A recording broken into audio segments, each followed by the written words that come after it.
Borang kaji selidik yang disediakan NGO PJRM dah tutup. Apa yang korang nak minta lagi?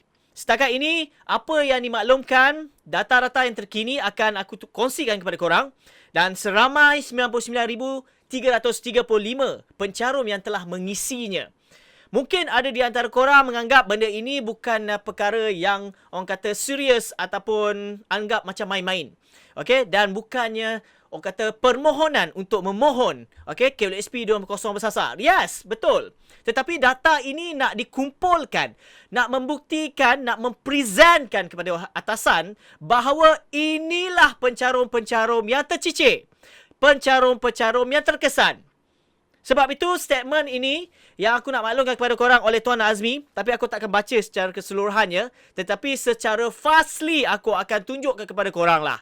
Okey, setakat ini data yang kita sedia maklum 99,335, tetapi korang tak tahu secara detail lagi. Okey, mungkin ada di antara korang dah tengok ataupun tidak, tapi aku just share saja. Jom kita tengok paparan ini. Kenyataan media. Bukan 8.1 juta pencarum yang memerlukan pengeluaran kecemasan KWSP bersasar, tetapi hanya 99,335 pencarum seluruh Malaysia yang terdesak dan tercicir yang perlu dibenarkan pengeluaran dari akaun satu tanpa cagaran. Okey, yang mana segelintir pencarum masih tertekan dan terdesak dan mengharapkan PMX selaku Perdana Menteri dan Menteri Kewangan dapat pertimbangkan dan meluluskan tuntutan pengeluaran kecemasan KWSP bersasar sahaja demi kelangsungan hidup dan kos sara hidup yang tinggi kepada golongan pencarum yang tercicir ini. Tetapi ini aku tak nak baca. Cumanya aku nak just nak bagi tahu.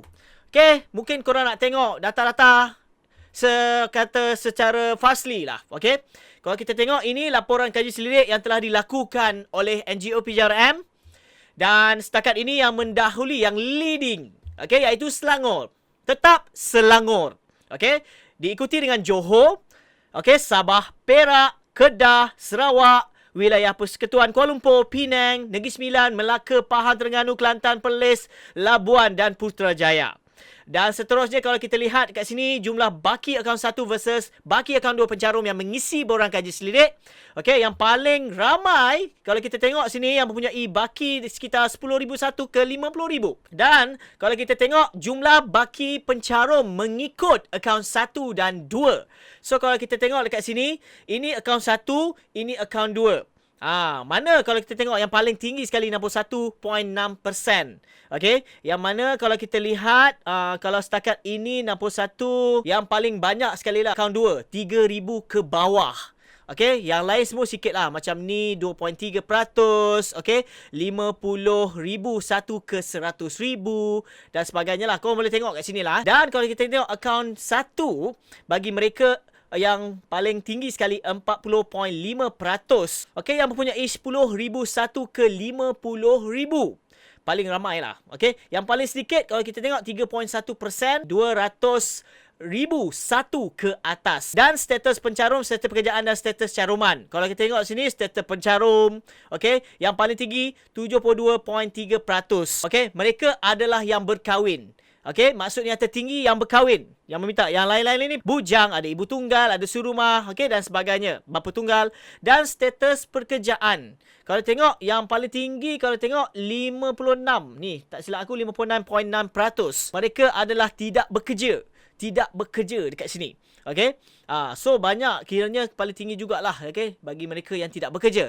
Dan status caruman. Setakat ini kalau kita tengok yang paling tinggi pun dalam 39.4%. Okey, yang mana mereka adalah tiada jawapan. Okey. Dan kalau kita tengok kat sini jenis tunggakan hutang yang dihadapi pencarum berdasarkan maklum balas dari 99,335 pencarum. Okey, kalau kita tengok dekat sini, okey, bagi respon yang paling tertinggi adalah 63.7%. Okey, yang mana perlu membayar bil utility, elektrik, air dan sebagainya. Okey, dan diikuti dengan orang kata 51.3% pinjaman peribadi. Ditambah lagi dengan kalau macam fasa FSA 2 dia aku tak tahulah. Dan seterusnya 46%, okey, pinjaman kenderaan.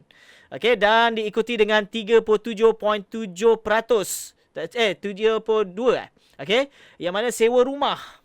Dan seterusnya kau boleh lihatlah di paparan ini. Dan seterusnya kalau kita lihat status pencarum yang telah dan tidak memohon FSA 2.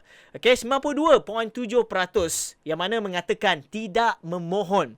Dan yang telah memohon adalah seramai 7.3%. Ini daripada data, okey? Daripada data 99,000 tersebutlah, okey? Bukan daripada 320,000. Dan kau tengok sini sebab tidak memohon FSA 2, yang mana kalau kita tengok yang paling banyak sekali, saya tidak mahu memohon pinjaman dan boleh menunggu tuntutan pengeluaran KSP bersasar. Yang mana seramai 66.8%. Okey, dan seterusnya status bebanan kewangan yang dihadapi pencarum berdasarkan maklum balas, okey, pencarum tersebut dan jumlah tunggakan hutang. Okey, kalau kita tengok yang paling tertinggi adalah 65.8%, blacklist Sikris Sitos. Okey, dan jumlah tunggakan dorang adalah yang paling ramai 64.2%, yang mana adalah 25,000 dan ke bawah jumlah tunggakan hutang mereka yang paling tinggi. Okey, dan seterusnya umur dan bilangan anak pencarum yang mengisi borang kaji selidik. Kalau kita ikutkan umur pencarum yang paling maksimum, okey, maksudnya 47.2%, okey, adalah 40 tahun dan ke 49 tahun. Itu paling maksimum, paling maksimum lah, paling tinggi. Dan diikuti dengan orang kata 35.9%, iaitu 30 ke 39 tahun. Dan yang paling rendah sekali adalah 18 ke 29 tahun lah. Dan bilangan anak pencarum, kalau kita tengok kat sini, okey, yang paling tinggi sekali adalah kata 35%, iaitu 1 ke 2 orang anak. Diikuti dengan 34%, 3 ke 5 orang anak. Dan yang paling rendah sekali adalah orang kata 3.4%, okey, 6 orang dan ke atas. Okey, so setakat ini kalau kita lihat, okey, berita-berita dah keluar. Okey, kalau kita tengok dekat harian Metro sendiri, okey, PJRM desak kerajaan benarkan pengeluaran KSP bersasar melalui data yang terbaru. Dan begitu juga dengan Buletin TV3. Kalau kita tengok kat sini, Buletin TV3 turut keluarkan dan juga The Star. Okey, so sini kita nak maklumkan kepada kalian semua, benda ini bukan diminta main-main. Inilah data-data mengikut fakta yang ada untuk dibahaskan, untuk dipresentkan. Inilah mereka nak. Kalau cakap mereka tu susah, tu ramai orang susah. Ramai bagaimana? Berapa ramai? So bila dah ada detail, barulah shock nak cerita based on data. Barulah kita faham kenapa NGO PJRM berkeras mengeluarkan kata borang kaji selidik ini disebabkan atas faktor-faktor tertentu. Sebab dia faham 320,000 orang yang telah mengisi borang aduan sebelum ini pun mungkin telah tukar status. Mungkin mereka dah isi FSA 2, dah mohon pun dah berjaya. Mungkin mereka dah bersara.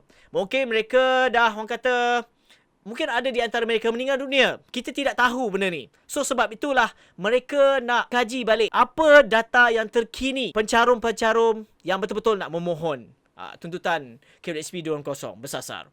Mungkin ada di antara korang tak bersetuju. Kita kena fikirkan mereka yang betul-betul memerlukan sahaja. Kita bukan memikirkan bagi mereka yang nak menangguk air yang keruh sahaja. Ini semua kena tolak tepi. Mereka dah tak ada pilihan. Dan itulah pilihan mereka. Itu saja perkongsian dalam episod kali ini. Diharap sikit sebanyak memberi info yang terkini daripada channel Saja Seimbang. Aku Faizwan. Assalamualaikum.